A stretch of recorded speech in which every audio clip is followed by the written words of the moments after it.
Hi everyone, Syrian girl here. In the last few days, a photo emerged of the insurgents unpacking boxes of gas masks. And if you notice, some of the gas masks are in the US style M42A1 and not in the Russian style, which means that they could have only come from outside of Syria. This adds credence to the potential chemical weapons false flag event that many bloggers have been writing about. That is, that NATO plans to use chemical weapons in Syria via the insurgents and accuse the Syrian military of doing this in order to create some sort of casus belli for foreign intervention. Some time ago, the Blogspot land destroyer actually posted images of the insurgents donning the gas masks, and even RT reported about the potential for a chemical weapons false flag operation. In the last month, there has been a lot of news and accusation coming out of the mainstream media, claiming that Syria might use chemical weapons against its own people in a bid for the government to stay in power.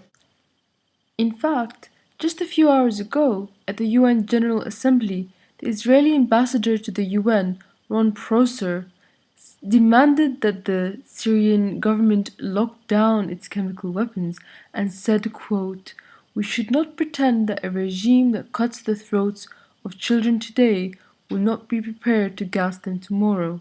Again, he alludes to the notion that the Syrian government might use chemical weapons on its own people, clearly a sign that they are planning some sort of a false flag event.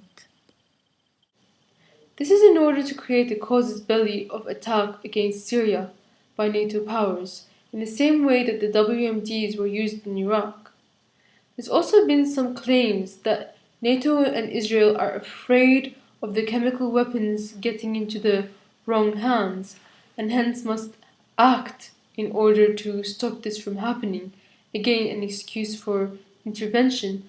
This is also to cover up for the fact that they have given the insurgents chemical weapons in order to carry out this false flag event. The irony is, it was in fact an Israeli newspaper that reported that the Syrian insurgents were given chemical weapons by Libya only a month ago. And the mainstream media seems not too shy at all to discuss the fact that Libya is arming the Syrian insurgents as well as being proud of bombings that the Syrian insurgents are conducting. The accusations forced the spokesman for the Syrian Foreign Ministry to come out and make a statement against them. While he didn't confirm or deny the existence of Syria's chemical weapons, because that's Syria's policy, he said if Syria did have them, they would never be used against the Syrian population and only as a deterrent for foreign attack, which is completely within Syria's rights, especially since Israel, who is just across the border, has its own nuclear weapons stockpile. We all remember the lies that were sold about Iraq's WMDs, which were never found, even though Bush looked under a table for them, in order to send US troops to Iraq to kill over 1 million Iraqis. And in fact, the same narrative was used against Libya more recently. In reality, NATO powers gave chemical weapons to the Libyan insurgents of the Zintan tribe, which were then subsequently used against the pro-Gaddafi Mashashia tribe.